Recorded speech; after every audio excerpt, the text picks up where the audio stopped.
gentlemen, boys and girls, welcome to the Nolan Hawkeye Anthony YouTube channel. And I thank all of you for being here, wherever you may be. And of course, however you may be listening. This is going to take a little bit of time for me to get this shared out and all of that good stuff. But just preliminarily, okay, just my kind of off the cuff thoughts about this game. I thought that this was the best Iowa game thus far this year. All around. I mean, I guess if you throw Western Michigan in there, but it's hard for me to do that given who Western Michigan is and the fact that, they're not only are they a group of 5 school, but they're not like a incredibly good group of 5 school this year. So, it's hard for me to choose that game. So I'm going with this game. This is the up-to-date best Iowa Hawkeye game that we have seen. So I'm going to get this shared out. If you guys are not already subscribed, be sure to hit that subscribe button. Like, comment, give this video some action, some traction. So, but this is crazy, guys. I mean, Iowa just keeps on trucking along. They just keep moving forward, and they just keep getting it done. I mean, I'm kind of at a place where it's hard for me to even reference the Iowa offense because Iowa keeps winning, and they're ranked 22nd in the college football playoff rankings, and they have a clear path to the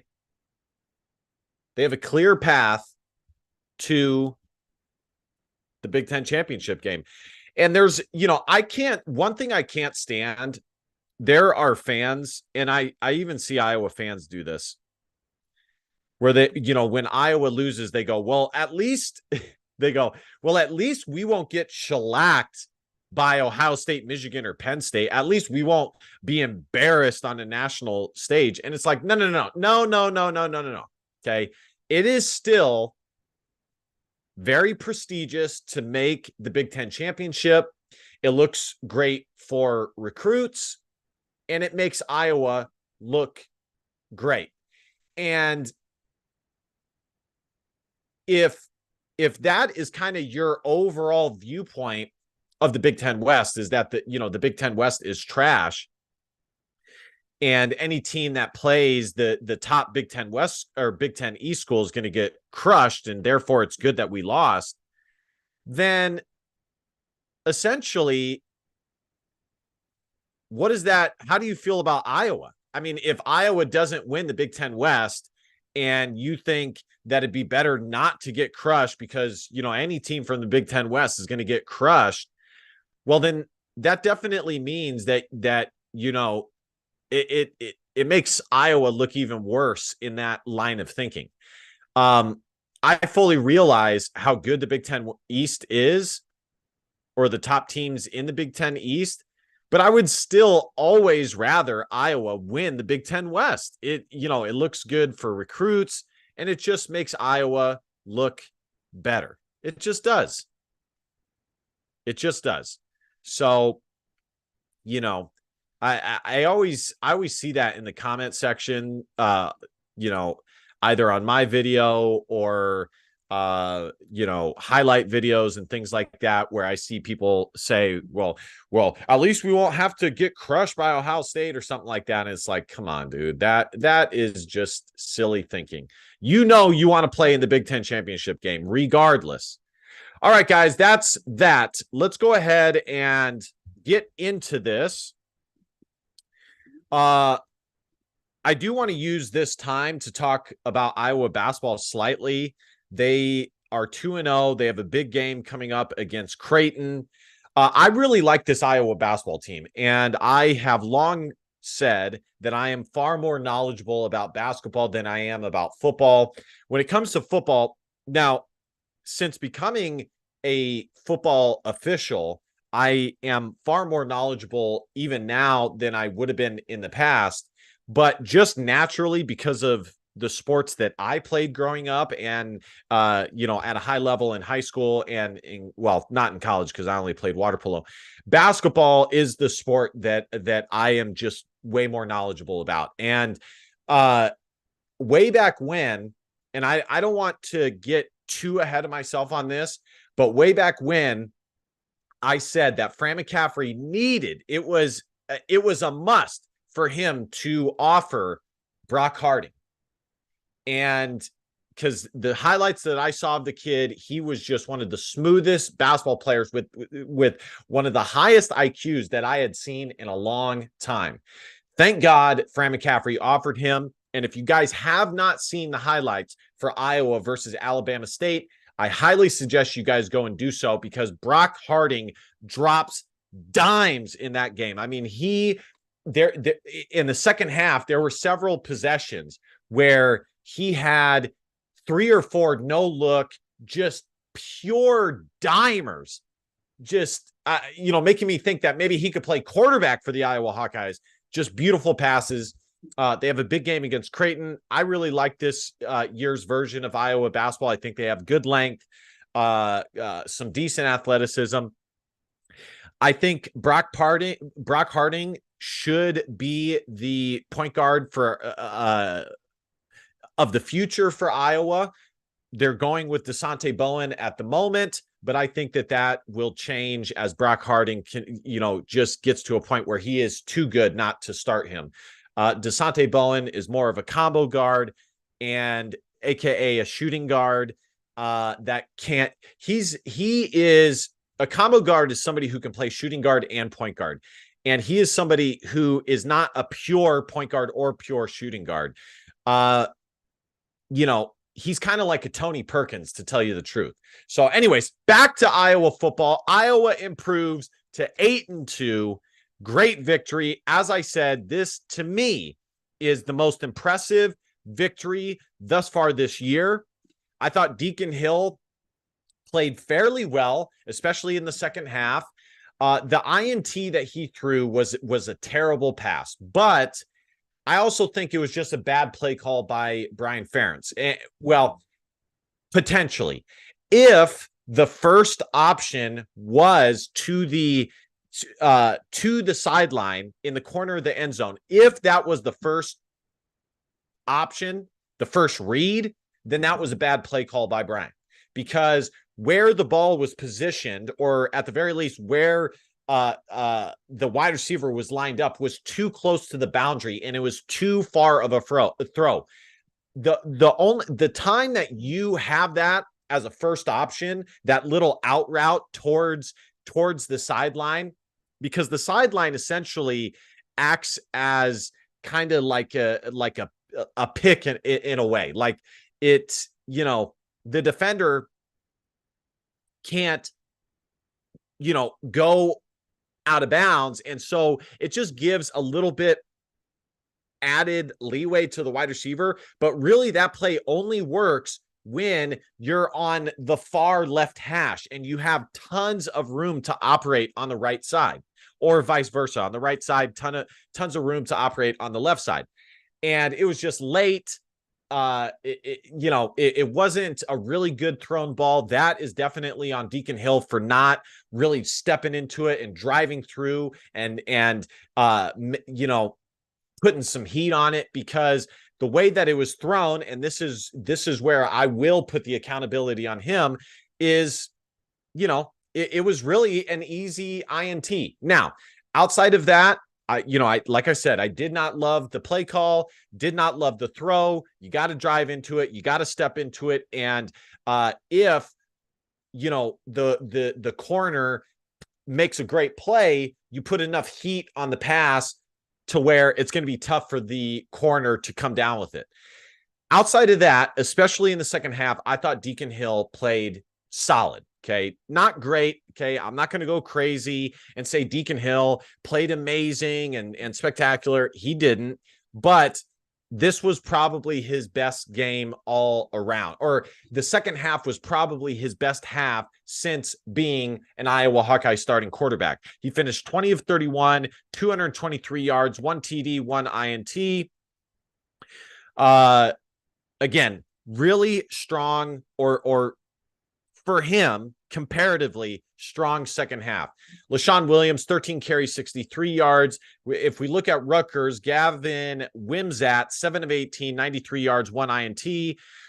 Kyle Monagai, 13 carries, 39 yards. And the leading receiver for Iowa was not Zach Orr, it was Zach Ortwith, true freshman tight end out of Missouri. Really, really good get for Iowa. He went to a really strong high school in the state of Missouri. 1 reception for 54 yards. For Rutgers, it was Ian Strong, 3 receptions, 47 yards. Coming into this game, guys, I said that I really did like Iowa's matchup against Rutgers because, Rutgers, while they are much improved, the type of team that they are is too similar to Iowa, and you're not going to out Iowa. You're just not. And Iowa's defense forces the opposing offense to go to their quarterback, and it forces the quarterback to make plays. If you don't have a quarterback that can do that, either on the ground or primarily through the air, you're screwed. And so from that standpoint, I knew, and I said this in my game preview, that it would be a good matchup for the Iowa Hawkeyes. And halfway through the third, it was pretty much exactly how I envisioned, which is Rutgers could not get anything going offensively on Iowa's amazing elite defense, and Iowa was able to score a field goal, 3-0. Now, they ended up scoring 19 unanswered points, but I digress. So, really not the most surprising result to me, at least, but what is surprising is Iowa scoring 22 points, blanketing Rutgers, and winning so comfortably, because this ended up being a very comfortable victory. And so from that standpoint, very proud of the Iowa Hawkeyes performance today. They beat a solid Rutgers team. It's always good to beat a Big Ten East team. And there were a lot of people who were saying we're putting Rutgers and Maryland ahead of Iowa in their Big Ten power rankings. Now, hopefully that can be put to rest. So again, really bad matchup for Rutgers. It's hard to out Iowa. The only way that teams can really get anything going offensively is if they have a really good running back that can, kind of negate the very, very strong rushing Iowa defense, or if you have a quarterback who can make plays with his arm, like a Drew Aller and things like that, because that really is what Iowa's defense does. It forces the quarterback to make plays. Here are the rest of the stats here. Nothing crazy. We pretty much went through all of them. Let's go ahead and take a look at Iowa. Deacon Hill, as I said, 20 of 31, 223 yards, 1 tub to 1 INT. Rushing, LaShawn Williams, 13 carries, 63 yards. LaShawn Williams has definitely become the lead running back for Iowa, but Caleb Johnson still did have 10 carries for 54 yards, for 5.4 yards per carry. You could say that he had a slightly better game than LaShawn. The thing is that ultimately LaShawn has been the running back that has been available all season long for Iowa, whereas Caleb, it's been a big roller coaster for him, and his injuries have just really plagued him this year. Josiah Patterson, 14 carries, 53 yards, 3.8 yards per carry. I really do like the future of the Iowa running back room. Caleb Johnson, Josiah Patterson next year will be really solid. especially the two true freshmen that were able to get good game reps this year due to injury of Caleb Johnson and Josiah Patterson. And then Iowa does have two strong running back recruits coming in next year. Caleb Brown. I don't, guys, I don't like to brag, but I do have to brag about this. In my Iowa season preview and my Iowa wide receiver preview, I said that I expected, and I cautioned you guys as Iowa fans not to expect Caleb Brown to immediately see the field for the Iowa Hawkeyes. That is just not how I feel like I know Kirk Ferentz personally, honestly, because at this point, I can almost pinpoint exactly what he's going to do, how he's going to manage his team, yada, yada, yada. But, I said Caleb Brown was not going to see a ton of action early on in the year. And it was starting to frustrate me. Yes, even me, because of, it's like, well, why not? Why not throw him out there? I mean, it's not like Iowa has, multiple first round draft picks at wide receiver anyways. And, you really do risk losing a high talent if you don't play him in Caleb Brown. But as predicted, they didn't play him early. They used that time to develop, which, you could say is good. I have my reservations for that, but he would see the field late in the year, and that is, of course, what has happened. The last two games, Caleb Brown has seen the field a lot. He has seen his snap count increase tremendously, and it's good to see that. I'm very happy to see Caleb Brown get 2 carries, because a lot of people don't know this, but coming out of high school, Caleb Brown was a running back. He was a project at wide receiver. His ranking was mostly due to just how tremendous of an athlete he was. But his primary position coming out of high school was running back. So it was good to see him get 2 carries. Caden Wetschgen got a carry. Nico Regani, aka Nico Ragaani, aka Nico Ragaini, got a carry for -4 yards. Zach Ortwith, not Zach Orr, 1 reception for 54 yards. Nico, 4 receptions for 48 yards. Addison Ostranga, great to see him getting some production, 8 receptions for 47 yards. Caleb Brown, 3 for 27. LaShawn Williams, 2 for 24. And Seth Anderson, 1 for 21. Cooper DeJean did not have a big punt and kickoff return day. Torrey Taylor had a magnificent day punting for the Iowa Hawkeyes, averaging 47.7 yards per kick. Drew Stevens was 3 of 4 on the day with a long of 43. He definitely has not. Drew Stevens has taken a slight step back for the Iowa Hawkeyes.